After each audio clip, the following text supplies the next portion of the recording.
ইমাদ সিঁড়ি দিয়ে নামতে নামতে বলতে লাগলো, বৌমনি কি হয়েছে, তুমি এত রেগে আছো কেন?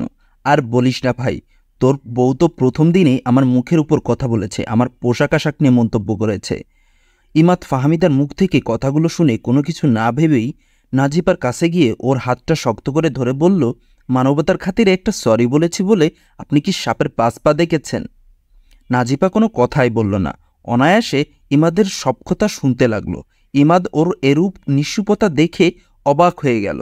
মানুষ এত ধৈর্যশীল কিভাবে হয়? কি ব্যাপার, কথা বলছেন না কেন? লিসেন, যান বৌমনির কাছে গিয়ে মাপ চান। দেখুন, আমি ওনাকে খারাপ কিছুই বলিনি, জাস্ট বললাম যে উনি এসব পরে আপনার সামনে আসাটা ঠিক মানায় না। দেখেছ ইমাদ, আবার সেই একই কথা বলছে, যত বড় মুখ নয় তত বড় কথা। আজ তোমার দাদা ভাইয়ের কাছে যদি আমি বিচার না দিয়েছি, তাহলে আমার নাম ফাহমিদা না।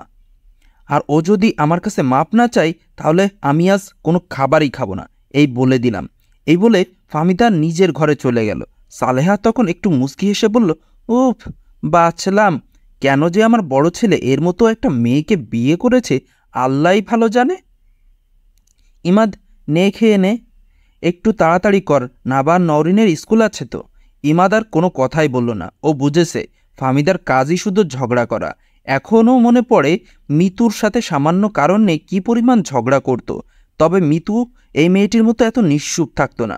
মিতুকে যদি বৌমনি বলতো একটা কথা, মিতু বলতো 100টা। এখনও মনে পড়ে শুধুমাত্র বৌমনির কারণেই ও কতবার আমাকে বলেছিল, চলো আমরা আলাদা হয়ে যাই। কিন্তু এই কথাটি কখনোই আমি মায়ের কান অবধি আসতে দেইনি, কারণ আমি জানতাম মা আর যাই হোক আমাদের দুই ভাইয়ের আলাদা হয়ে যাওয়াটা কখনোই মেনে নিতে পারবে না। কেননা বাবা মারা যাওয়ার পর আমি আর দাদা ভাইয়ে তো মায়ের কাছেই সব।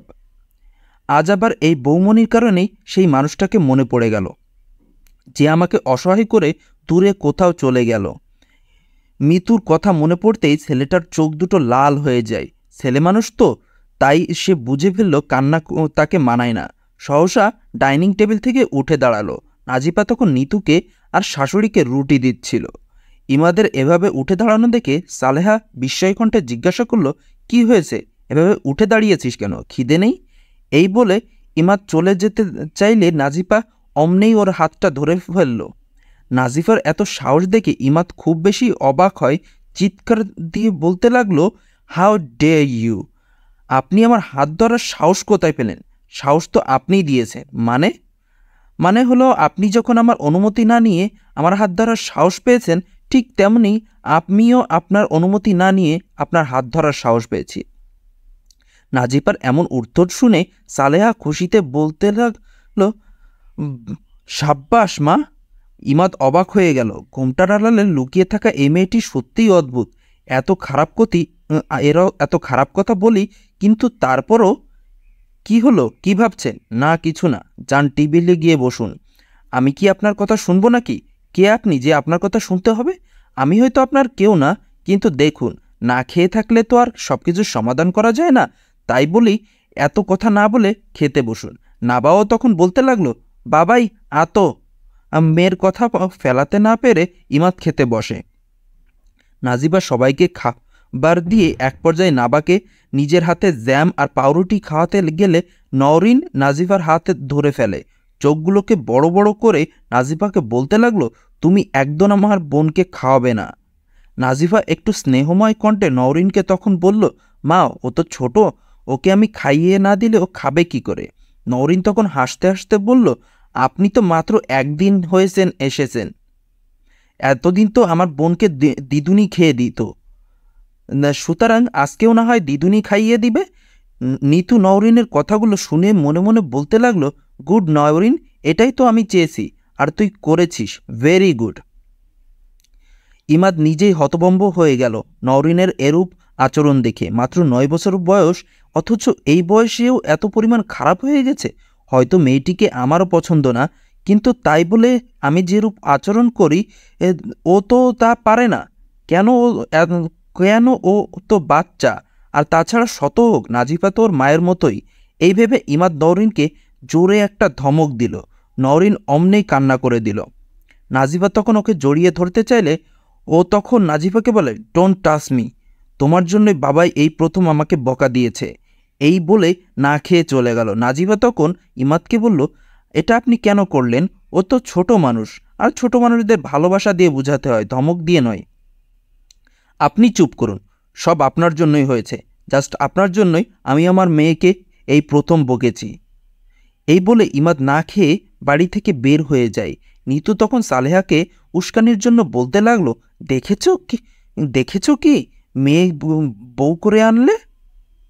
যে ভাই কখনো না খেয়ে বাড়ি থেকে বের হতো না, আজ এই প্রথম সে না খেয়ে বাড়ি থেকে বের হয়ে গেছে। শত হোক, ছেলে তো না খেয়ে বাড়ি থেকে বের হয়েছে, এটা সত্যি সালেহার খুব খারাপ লাগে। নিতুকে কেন কোনো কিছু না বলেই নিশ্চুপভাবে রুম থেকে চলে গেল। নিতু তা দেখে মহা খুশিতে গান গাইতে লাগলো আর নাস্তাটা নিয়ে উপরে চলে গেল। নাজিফার চোখ দুটো ঝলে ঝাপসা হয়ে যায়। উপরের দিকে তাকিয়ে আল্লাহকে বলতে লাগলো, আমি কি কখনোই কাউকে সুখী করতে পারবো না? আল্লাহ, আপনি কি কখনোই আমার দিকে এই বান্দাকে একটু সুখ দিবেন না? নিশ্চয়ই আল্লাহ, আপনি আমাকে সাহায্য করবেন, কিন্তু আর কতদিন আমি মানুষকে কষ্ট দিব? অমনি দুফোঁটা অশ্রু নাজিফার গাল বেয়ে পড়তে লাগলো। ঠিক তখনই নাবা নাজিফার আঁচল ধরে টান দিল। নাজিফা বিস্মিত হয়ে নিচের দিকে তাকাতেই দেখে নাবা। ওর সামনে বসতেই নাবা বলতে লাগলো, এই তুমি আমাকে তাইয়ে দিবে না? তুমি তাচ্ছ কেন? নাজিফা ওর কপালে একটা চুমু দিয়ে বলল, এমনিই কাচ্ছি মা, আয় আমি তোকে খাইয়ে দিচ্ছি। এই বলে নাজিফা নাবাকে খাওয়াতে লাগলো। নাবা তখন নাজিফাকে বলতে লাগলো, তুমি কে? তুমি কি মা? তুমি কি মা? নাজিফা তখন নাবাকে কোলে নিয়ে বলতে লাগলো, হ্যাঁ মামনি, আমিই তোর মা।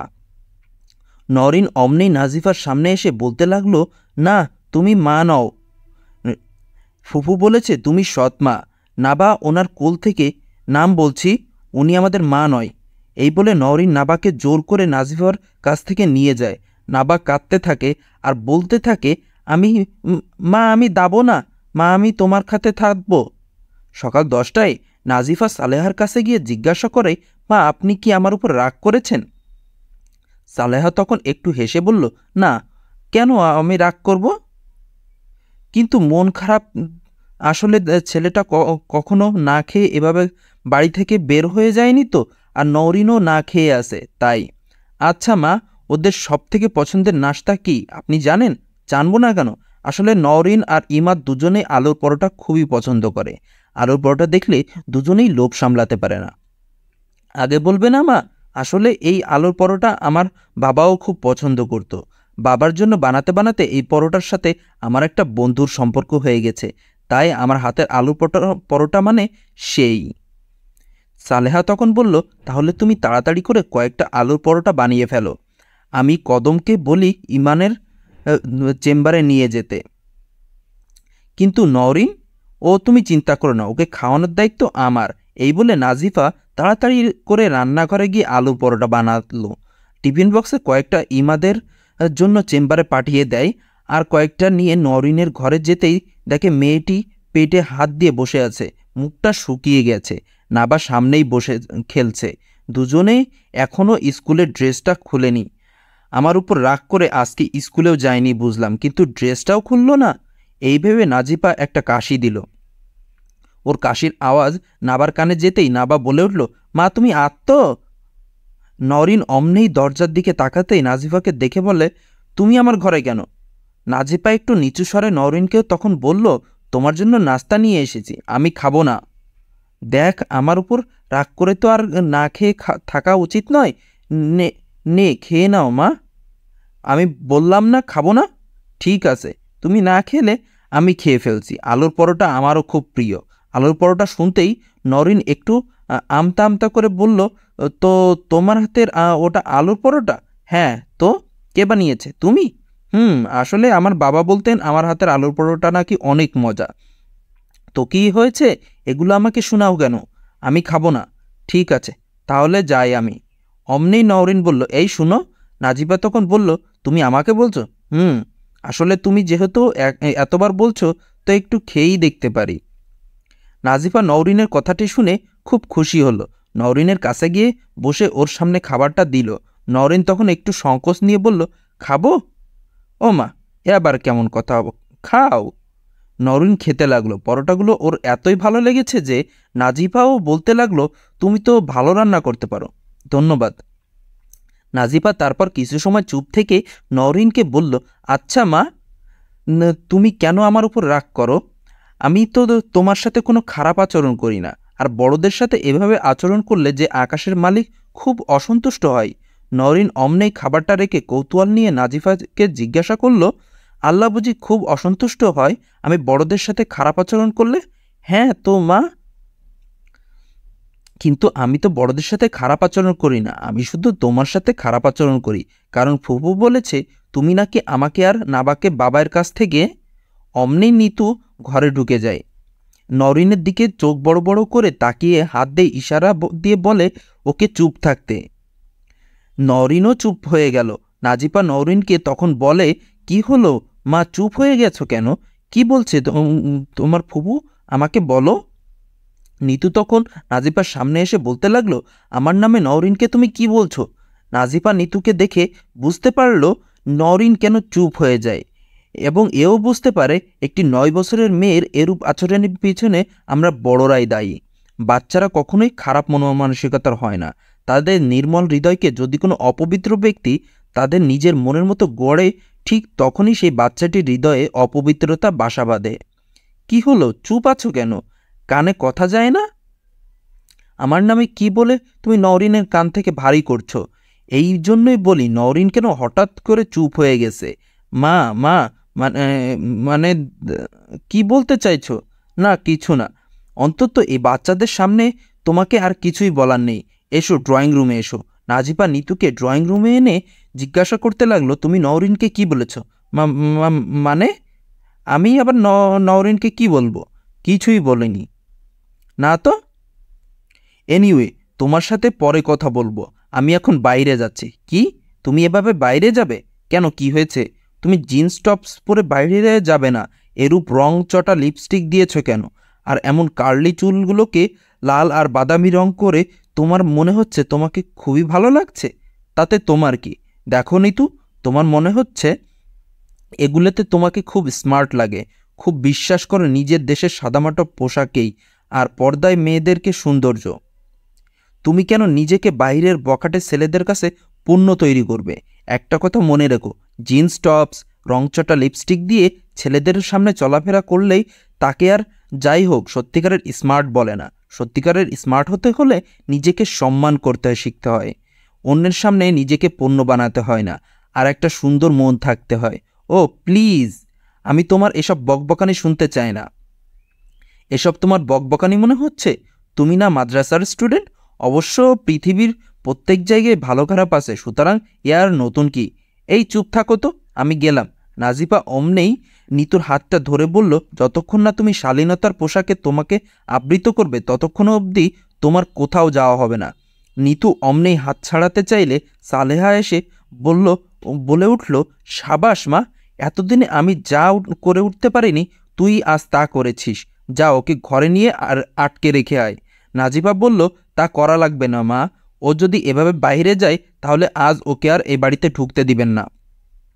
সালেহা তখন বলে উঠল, ঠিক আছে মা, তুই যা বলবি তাই হবে। নিতু তো নাজিফার উপর রেগে ওর সামনে চেঁচিয়ে চেঁচিয়ে বলল, কাজটা ঠিক করলে না, আমি তো কিন্তু তোমাকে দেখে নিব।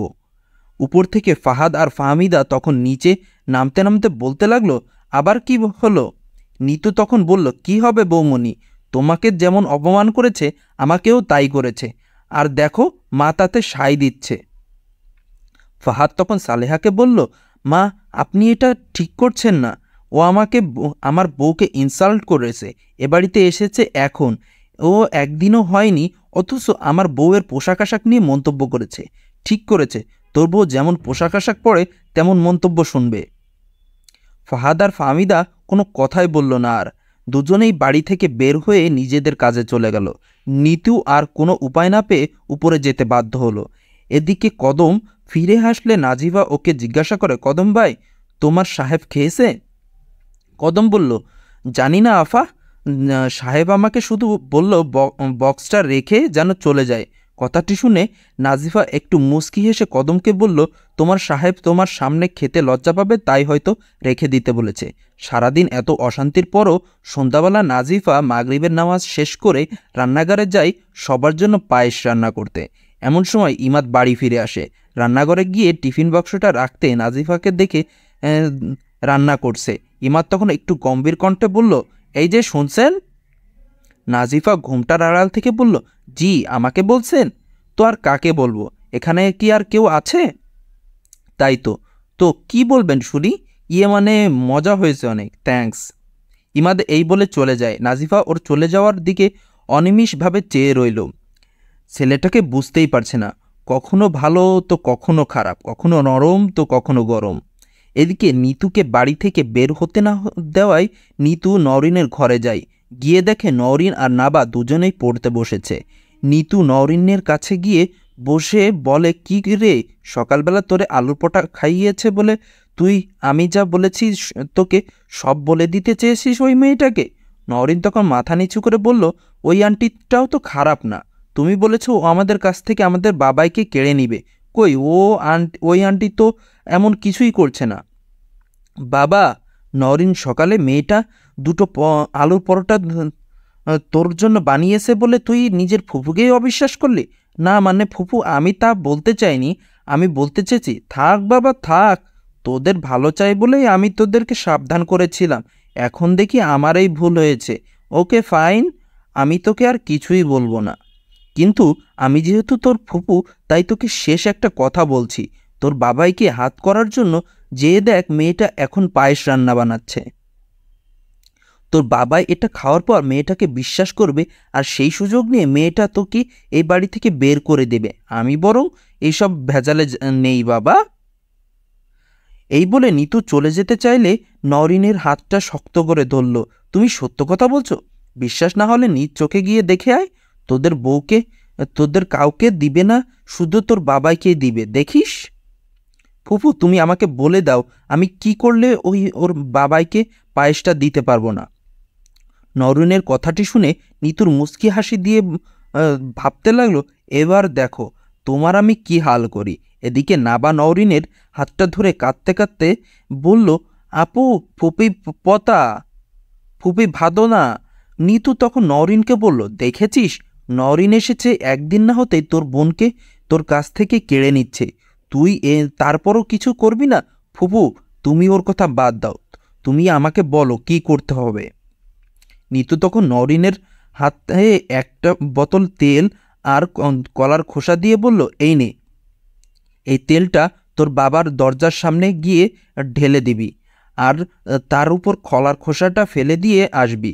নওরিন তখন একটু ভয়ে বলতে লাগলো, এতে ওর কিছু হবে না তো ফুফু?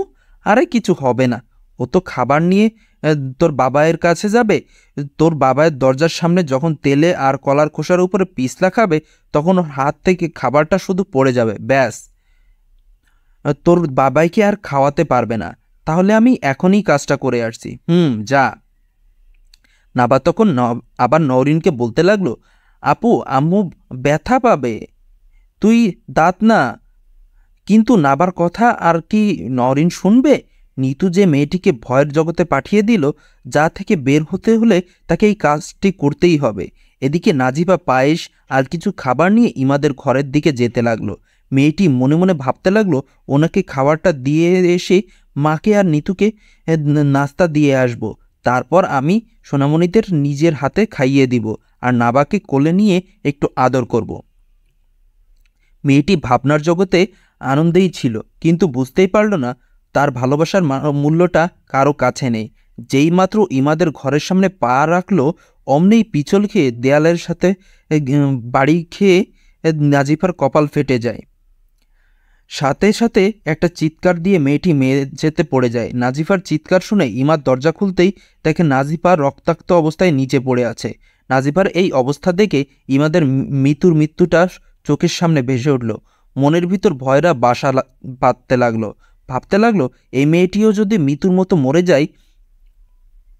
এদিকে নাজিফার চিৎকারের আওয়াজ শুনে সালেহা নিতু ইমাদের ঘরের সামনে এসে দেখে নাজিফা মেঝেতে পড়ে আছে। সালেহা বিস্মিত হয়ে ইমাদকে জিজ্ঞাসা করলো, কি হয়েছে ওর?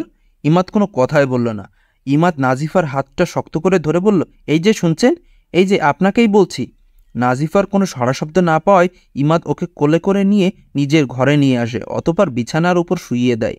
নিতু তো নাজিফার এই অবস্থা দেখে ভয়ে নিজের ঘরে চলে যায়। সালেহা নাজিফার মাথার পাশে বসে কাঁদতে থাকে। এদিকে নওরিনের কানে নাজিফার চিৎকার যেতেই নওরিন ভয়ে কাঁপতে থাকে আর বলে, সরি, আমি তোমাকে ব্যথা দিতে চাইনি। নাবা পাশে কাঁদতে কাঁদতে ঘুমিয়ে গেছে। ইমাদ যেহেতু পেশায় একজন ডাক্তার, তাই সে নিজেই নাজিফার ট্রিটমেন্ট করতে শুরু করলো। ড্রয়ার থেকে ফার্স্ট এইড বক্সটা বের করে তুলে দিয়ে নাজিফার কপালের রক্তগুলো মুছতে লাগলো, তারপর ব্যান্ডেজ করে দিল। কাগজে কিছু ঔষধের নাম লিখে সালেহাকে দিয়ে বলল, মা তুমি এইগুলো কদমকে দাও, ও যেন এই ওষুধগুলো নিয়ে আসে। সালেহা তখন ইমাদকে বলল, ও ঠিক হয়ে যাবে তো বাবা?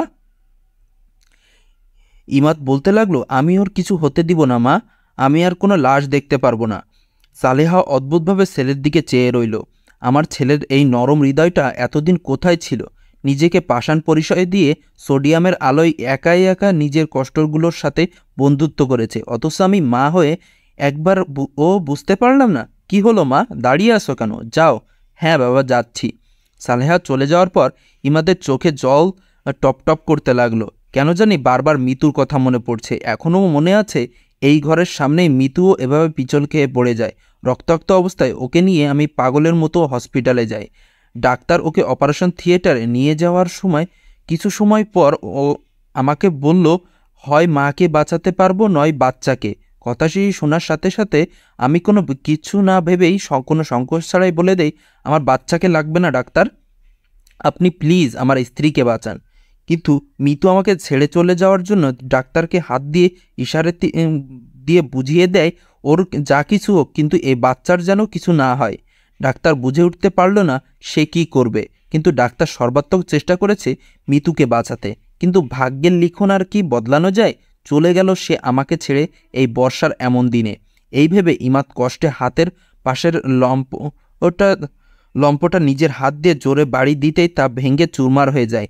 হাত কেটে রক্ত পড়তে থাকে, কিন্তু ছেলেটি একটু বুঝতে পারল না সে একটি আঘাত পেয়েছে, কেননা মিতু চলে যাওয়ার আঘাতের কাছে এই আঘাত কিছুই না। ইমাদ অন্ধকারে নিচের দিকে মাথা নিচু করে নাজিফার পাশে বসে থাকে। ঘণ্টাখানিক পর নাজিফার জ্ঞান ফিরে। হালকা হালকা চোখ খুলতেই ইমাদ পাশে বসে রয়েছে।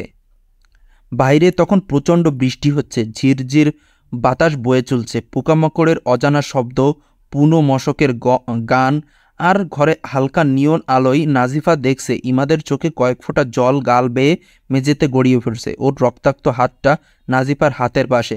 নাজিফা তা দেখে নিজের হাতটাকে ওর হাতের উপর রাখতেই ইমাদ মাথা উঁচু করে নাজিফার দিকে তাকিয়ে দেখে ওর জ্ঞান ফিরে এসেছে। মেয়েটি অসহায়ভাবে ইমাদের দিকে চেয়ে রয়েছে। ইমাদ তখন চোখের জলগুলোকে মুছে নাজিফাকে বলে, এত বড় হয়েছেন অথচ এখনও ঠিকভাবে হাঁটতে পারেন না? পড়েছেন তো পড়েছেন, আমার ঘরের সামনে এসেই পড়তে হলো। আমার জীবনটা আর কত শেষ করবেন? আপনিও কি আমাকে শাস্তি দিবেন না, শান্তি দিবেন না? ছোটবেলায় বাবা মা ভালো করে হাঁটতে শেখায়নি? আপনারা মেয়ে মানুষের একটাই সমস্যা, যখন তখন পড়ে যান। নাজিফা তখন ক্ষীণকণ্ঠে ইমাদকে বলে, কি করব বলুন? মেয়ে মানুষ মানেই তো বিয়ে অবধি বাবা মানুষটা শক্ত করে হাতটা ধরে রাখা, আর বিয়ের পর প্রিয় মানুষটা শক্ত করে হাতটা ধরে রাখা। তাই তারা একা হাঁটতে গেলে হোঁচট খাবেই। আমার কপাল খারাপ, তাই আমি প্রিয় কোনো মানুষ নেই যে হোঁচট খেলে হাতটা শক্তভাবে ধরবে। নাজিফার কথাই ইমাদ আমতা আমতা করে বলতে লাগলো, কিছু পারেন আর না পারেন, বেশ কথা বলতে পারেন। আপনার যদি এখন কিছু একটা হয়ে যেত, তাতে আপনার কি, আমার আবার কি? একজন মানুষ হিসেবে তো কষ্ট লাগতো। এই এমন সময় সালেহা ঘরে ঢুকে পড়ল ঔষধ নিয়ে। ঘর অন্ধকার দেখে সালেহা বলতে লাগলো, কিরে ইমাদ, এমন ঘর অন্ধকার করে রেখেছিস কেন? এই বলে ঘরে আলো জ্বালতেই ওনার চোখে পড়ে ইমাদের রক্তাক্ত হাতের দিকে। সালেহা তখন চিৎকার দিয়ে বলে, ওমা, তোর হাতের একই অবস্থা, কি হয়েছে? নাজিফা তখন ইমাদের হাতের দিকে চেয়ে এমন অবস্থা দেখে উঠতে বসতে চাইলে ইমাদ বলে, চুপ করে শুয়ে থাকুন, একদম উঠার চেষ্টা করবেন না। কিন্তু আপনার হাতের এই অবস্থা কিভাবে? সেটার কৈফিয়ত কি আপনাকে দিতে হবে? সালেহা তখন বলল, কিন্তু আমাকে তো দিতে হবে, এই অবস্থা কেন করলি? মা, তুমি কি এখন এসব জানবে নাকি আমার হাতটাকে ব্যান্ডেজ করবে? হ্যাঁ, তো নিজে কেটে এখন আমাকে ব্যান্ডেজ করতে বলছে। এই বলে সালেহা কাঁদতে কাঁদতে ওর হাতটা ব্যান্ডেজ করলো। এই মাদের একটাই সমস্যা, সন্তানের সামান্য কিছু হলেই শুধু কান্নাকাটি। আচ্ছা মা, আমার কি এমন হয়েছে যে তুমি এত কান্নাকাটি করছো? চুপ কর, একদম কথা বলবি না। এই নে ওষুধগুলো। একটা পিছল খেয়ে পড়ে আছে আর একটা হাত কেটে কাহিনী শুরু করেছে।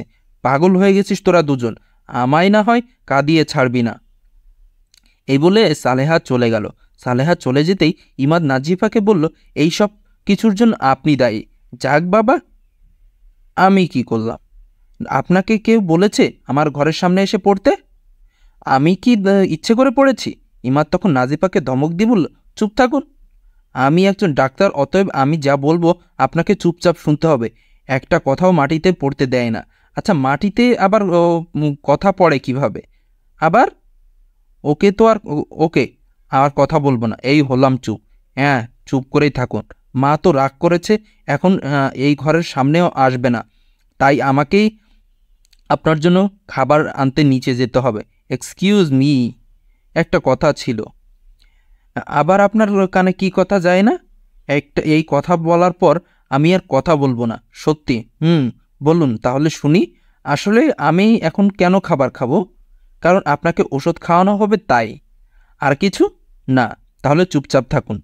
আর যদি কথা বলেছেন কিংবা মুখ খুলেছেন তো এনিওয়ে আমি নিচ থেকে আসছি। কিছুক্ষণ পর ইমাদ খাবার নিয়ে উপরে এসে নাজিপার পাশে বসতে নাজিপাকে বলতে লাগলো, আচ্ছা, আমার ঘরের সামনে তেল, কলার খোসা এগুলো আবার আসলো কোথা থেকে? সাথে পায়েস, পানির গিলাস, বাটি পড়ে আছে, সে তো বুঝলাম সেটা আপনি এনেছেন, কিন্তু কলা না কলার খোসা তো আপনি আনেননি, সেটা কোথা থেকে আসলো? আমি তো এখন পিছল খেয়ে পড়তে গিয়েছিলাম, পরে বুয়াকে বলে আসলাম এগুলো পরিষ্কার করতে। এই বলে ইমাদ চুপ হয়ে গেলে একটু রেগে নাজিফার কাছে গিয়ে বলতে লাগলো, আপনি কি আমাকে পাগল ভেবেছেন? নাজিফা মাথা নেড়ে বলল, না তো। আজীব তো আপনি, আপনি কি বোবা? হ্যাঁ, মাথা নেড়ে। মানে এই তো দিব্যি কথা বলছিলেন, এখন আবার বোবা হয়ে গেলেন কেন? নাজিফা তখন ইমাদকে ইশারা দিয়ে বললেন, আপনিই তো আমাকে চুপ থাকতে বলেছেন। ইমাদ তখন নাজিফার দিকে দুহাত তুলে বলতে লাগলো, আমার ভুল হয়েছে, দয়া করে আমায় মাফ করুন আর এই খাবার খেয়ে আমাকে উদ্ধার করুন।